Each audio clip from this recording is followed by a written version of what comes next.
Today I'm going to be talking about Short by Holly Swan. It was okay. A little backstory for why I picked up this book is, let's go into the plot first. This book is about a girl named Julia, and she thinks that she should grow up. And she is short, and she feels self-conscious about it. And she has never done musical theater, but her mom makes her do it, and it's The Wizard of Oz, and she gets cast as a Munchkin because she is short, and she ends up loving it. That is basically the plot. She meets a couple people along the way, and I'll talk more about the characters later. In my opinion, I love The Wizard of Oz. It was my first musical I ever saw. I love the movie. I have been in the production, The Wizard of Oz. And my favorite musical is Wicked. So, right off the bat, I love The Wizard of Oz. It's a great show. It's a great movie. I've read, the kid version of the book. Right here. Here it is. Yeah. And I should probably get the adult version and read it because I absolutely love it. Yeah, I just really enjoy it. So, I went in this book with high expectations. And some parts I thought were great. I loved the part with her and her family and her auditioning and how the director seemed like he was going to be a friend, which I definitely agree with. Your directors are like your friends.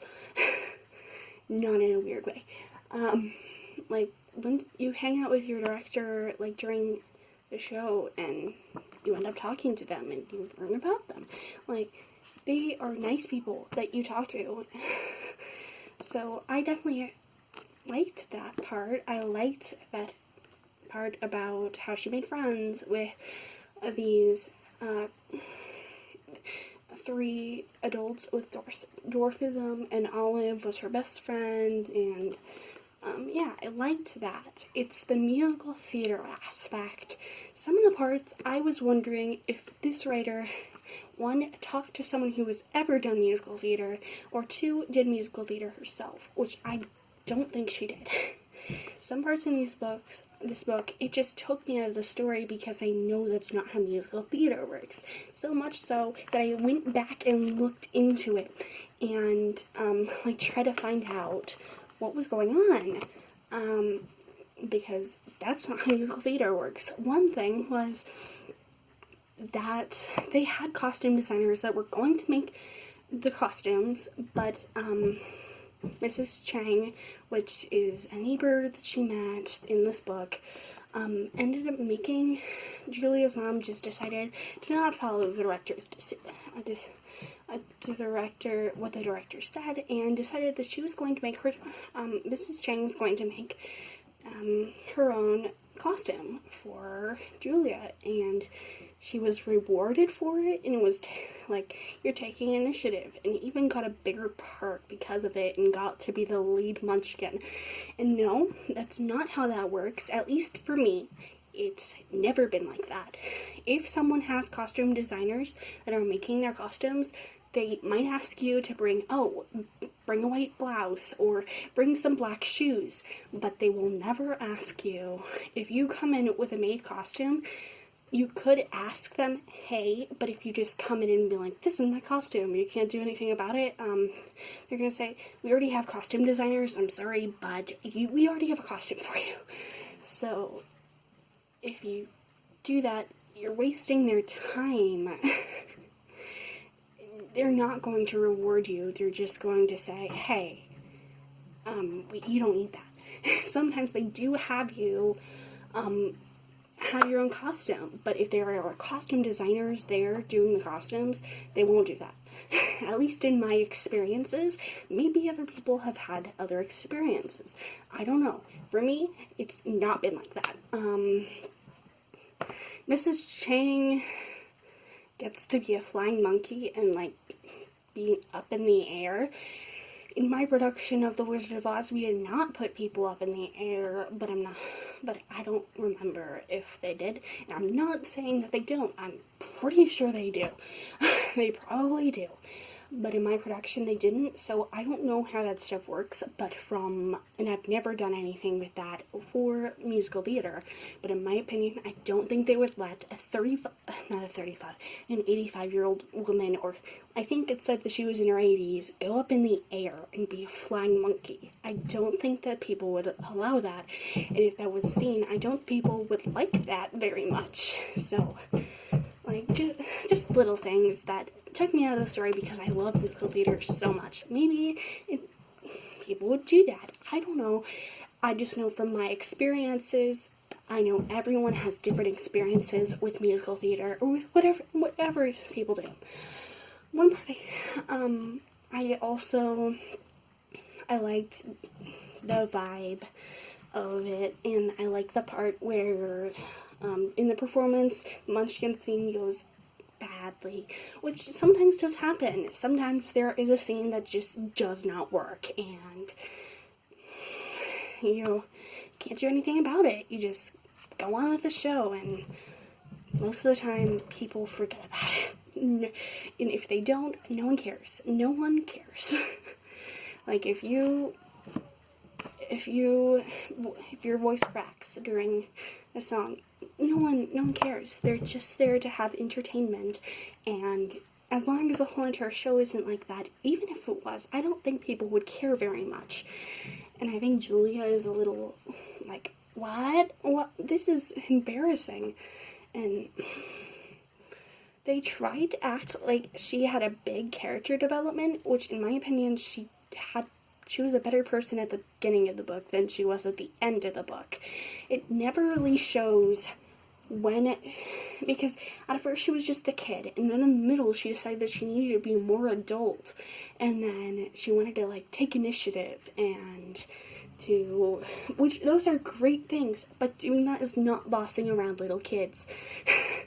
Sometimes, yeah, you have to say, hey, Johnny, can you not do that? I'm trying to focus. But you aren't just like, they're so annoying. Like, no one thinks, if you do, like, yeah, sometimes I'm like, that person's annoying, but I don't think it about everyone in the show, and I also aren't like, I'm the best. Like, no, I know there are people like that, but that's not character development. And then at the end, like, out of nowhere, she's like, I have grown as a person because I don't boss people around anymore. I'm like, you've never shown that. One thing I kind of enjoyed was Olive's character. I thought it was done really well.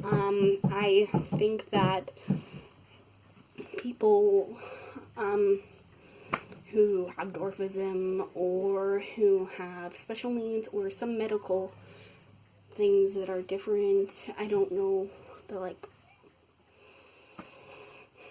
big word for it. I can't think of it right now. I think those people should be in books more. I personally think that people who are different are wonderful people. It's just they have one thing that's different about them. So I thought that was done wonderfully in this book. The character Gani was okay. I don't even know if I'm saying his name correctly. That's what I said his name as. I did not listen to the audiobook. I just read it. So if I'm saying any of these names wrong, I'm very sorry. But Gani was okay. It felt weird. Towards the end of the book, Gani and Olive were, like, having this. They were like, I like you. But then at the end, like, Gani and Gillian, who played Dorothy, he was like, they were having their little thing go on, and then Olive was like, I'm not interested in him anymore, even after Gillian was just like, it was just a fling. It was very weird. I don't know. I don't understand why that was part of the book, but I can't do anything about that. So, yeah. I know I didn't talk about, yeah, so this plot was okay. Some parts were, I liked the plot itself. Sometimes she was like, people are never gonna like me because I'm short, or even towards the end of the book, she learns that her bones are just growing slower than an average human, and she's going to be 5'4", and she cries about it, being like, but I want to be short. And I'm like, okay, as a tall person, no one cares. No one cares if you're short or if you're tall. No one cares. So maybe there's people out there that care, but I've never met someone. They're gonna be like, oh yeah, cool, you're tall. And then they're gonna be like, okay, that's nice. It'll never be brought up again. People will be like, oh yeah, you're tall. But no one's going to make fun of you because you're tall or because you're short. And if that does happen to you, I'm very sorry, and that you should probably hang out with other people. Because those people don't sound fun because they make fun of you, number one. And number two, they are pretty unreasonable because no one cares at all. So yeah, I thought it was okay. I liked some of the characters. Sometimes the characters were kind of annoying, but I kind of liked most of them. The plot itself, I like just miss musical theater, so I liked the idea of being on stage again. So I found that cool because COVID. And the story was pretty good. I just wish that maybe other people have had other experiences, but with my experiences, I wish it was more of a, this is how musical theater works, and it was actually true. Maybe you guys have had a 85-year-old woman be thrown in the air, like, strapped in the air as a flying monkey. Maybe, I don't know, just so she can do costumes. Maybe you went in, even after they said that you can we have costume designers, that you went in with a costume and everyone was like, that's wonderful. I don't know. Everyone has their own experiences, but just with my experiences with musical theater, these are my thoughts on the book. I thought it was okay. Probably give it a 3 out of 5 stars. 2.5 out of 5 stars, somewhere around there. I don't know. It wasn't bad. Would I recommend it to people? Maybe. I don't know. If you want a book about a girl who liked musical theater that, and at least with my experiences, is not musical theater, like what musical theater is like, then maybe, I don't know. Another thing that's not like musical theater is the director decides to go on a ladder, which with my experiences, there is a ladder, but that's only for the lights, and they have to do things to put the ladder there, and the director decides to go up the ladder, and because of this, he falls off. It's very weird, but like, no one touches the ladder. That's a rule, at least with me. No one touches the ladder. It's a rule that you can't touch the ladder because it's not safe, let alone climb up the ladder. I don't know. Maybe that's different. I don't know. Maybe it's different for the people. Like I said, my experiences are my experiences, and your experiences are your experiences. So yeah, that is it. I hope you're having a wonderful day, and should you read this book? Sure. Just, I don't know. I don't know. Sure, read it. If you're bored someday, read it.